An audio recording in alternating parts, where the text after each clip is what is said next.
Good morning everyone. आपको ज्ञात होगा पिछले कल जो 25 जुलाई 2022 को honourable chief minister of Arunachal Pradesh Shri Pema Khandu ji के द्वारा न्यू दिल्ली में एक प्रेस वार्ता में अरुणाचल में जो वैक्स इशू है, चकमा हाजोंग इशू के बारे में उन्होंने उस इशू को सॉर्ट आउट करने के लिए एक बयान दिया है और साथ में ये भी कहा है कि उन्होंने चकमा हाजोंग इशू बहुत ही पुराना इशू है और उनके जो है ह्यूमैनिटेरियन ग्राउंड पे उस इशू को सॉर्ट आउट करना चाहिए। और उसके साथ साथ में ये भी कहा है कि इन्होंने चकमा हाजोंग जो वहाँ पे जो कम्युनिटी है उनको दूसरी जगह में बसाया जाएगा। और इस स्टेटमेंट से हम लोग ये एक दुख भी आपके सामने प्रकट करना चाहते हैं कि इन्होंने इस तरह का स्टेटमेंट, बहुत ही सेंसिटिव इशू है। तो पिछले 7 सालों से वहाँ पे चकमा हाजोंग लोग रह रहे हैं, उनको कहाँ पे बसाया जाएगा, इस तरह का स्टेटमेंट हमारे लिए हम उसको वेलकम नहीं करते, हम उसको कंडेम करते हैं पूरी बोर्ड दोनों कम्युनिटी की तरफ से। आपको ज्ञात होगा कि 1947 में भारत का बंटवारा हुआ था। इस पाकिस्तान पे चकमा समाज के चकमा कम्युनिटी के लोग, कुछ लोग यहाँ ये भारत में रह रहे थे और कुछ लोग इस पाकिस्तान में रह रहे थे। जो हमारे पूर्वज थे यानी कि परदादा लोग थे, उस समय 1964 में इस पाकिस्तान में चले गए। उनको ये पता नहीं था कि वो इस पाकिस्तान में चले गए। उन्होंने उस समय भारत का तिरंगा भी फहराया था, उससे 3 दिन तक फहराया कंटिन्यूसली। उसके बाद उनको बांग्लादेश के आर्मियों ने, जो कि इस पाकिस्तान के आर्मियों ने उनको मारा पीटा और वहाँ पे अत्याचार भी हुई है। उसी के सिलसिले में 16-17 सालों के बाद कांग्रेस को 1967 में ये एहसास हुई कि चकमा लोगों के साथ अन्याय हुई है। तो उन्होंने जब इंडो चाइना वार 1962 में चल रहा था, अरुणाचल में काफ़ी लंबे एरिया को इन्होंने कवर किया था चाइना आर्मीज ने।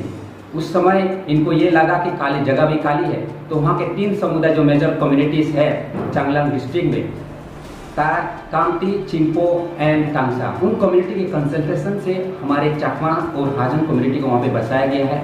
एक ह्यूमन सील की तरफ ये किया गया है। उस समय नॉर्थ ईस्ट फ्रंटियर एजेंसी हुआ करते थे। तो इसके बाद एक डिफिनेट प्लान के साथ इनको वहाँ पे लाया गया है। उसके बाद 1960 सालों 50 सालों के बाद भी अगर इस तरह का स्टेटमेंट आता है कि यहाँ पे आप लोग को नहीं रखाया जाएगा, वो बहुत अन्याय होगा दोनों कम्युनिटी के तरफ, दोनों कम्युनिटी पर।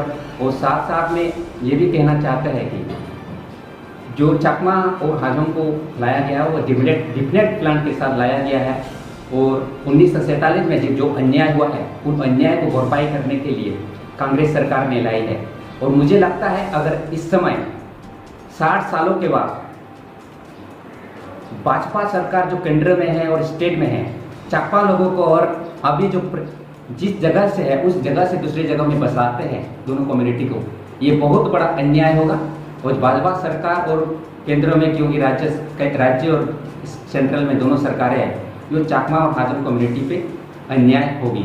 तो इसलिए मैं कहना चाहता हूँ जो 2020 में ईटानगर में हमारे ऑनरेबल चीफ गृह मंत्री अमित शाह जी के द्वारा हमारे चकमा हाजोंग डेलीगेशन से बात हुई है। उस समय स्टेट की तरफ से भी रिप्रेजेंटेटिव थे, हेमंत विश्व शर्मा जी भी थे।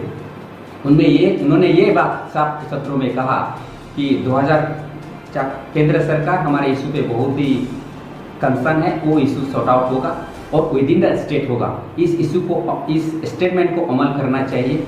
और हम दरख्वास्त करना चाहेंगे जो ये कह रहे हैं कि ILP इशू है। ILP इशू 1996 में और 2015 में ऑनरेबल माननीय सर्वोच्च न्यायालय में ऑलरेडी कहा है कि चकमा लोग एक डिफिनेट प्लान के साथ वहाँ पे बचाया गया, उनको ILP की कोई ज़रूरत नहीं होगी। इसी संदर्भ में गुवाहाटी हाईकोर्ट ने साफ सूत्रों में 2013 में कहा कि चकमा हाजोंग लोगों को वहाँ पे एक डिफिनेट प्लान के साथ बचाया गया है, उन पर ILP लागू नहीं होती है। और BEFR जो Bengal eastern frontier agent regular act है, उस एक्ट जो कि 1873 में ब्रिटिशों के द्वारा बनाया गया है, उस लॉ को और हम बेस मानकर चकमा लोगों को एक अन्याय करते हैं, तो ये बहुत, मेरे हिसाब से बहुत नाजायज होगा केंद्र की तरफ से भी और स्टेट की तरफ से। उसको दोनों सरकारों को एक उस पर विचार करना चाहिए और इस तरह का स्टेटमेंट कभी नहीं देना चाहिए। और मुझे लगता है और हमारी पूरी कम्युनिटी, दोनों कम्युनिटी चाकमा और हाजोंग कम्युनिटी इस पर अधिक है कि हम लोग, अगर हम लोग को कहीं दूसरी जगह में ले जाना है तो आप लोग को गोलियों से बुन कर ले जाना पड़ेगा, क्योंकि हम लोग पिछले 60 सालों से हमारे इमोशन जिस तरह अटैच्ड है इस जगह से। हमारे परदादा लोग यहाँ पे मरे हैं, हमारे दादा लोग यहाँ पे मर गए हैं। हम यहाँ से कहीं जगह छोड़ के एक कदम भी आगे नहीं जाएंगे, एक कदम भी इधर उधर नहीं करेंगे। हमारे स्टेटमेंट को एक इमोशनली और एक सीरियसली लिया जाए। Before taking any statement, any step, केंद्र और राज्य दोनों सरकारें चाकमा समाज में जो सीबीओस है उन सीबीओस के साथ बात करना चाहिए, एक पॉजिटिव कंक्लूजन आना चाहिए, ना कि तरह तरह की बयान देकर दूसरे डिफरेंट यूनियन एसोसिएशन के प्रेशर स्टेटमेंट, ये प्रेशर में आकर तरह तरह के इस तरह के साइलिश स्टेटमेंट देने से बच के रहना चाहिए। नमस्कार, धन्यवाद।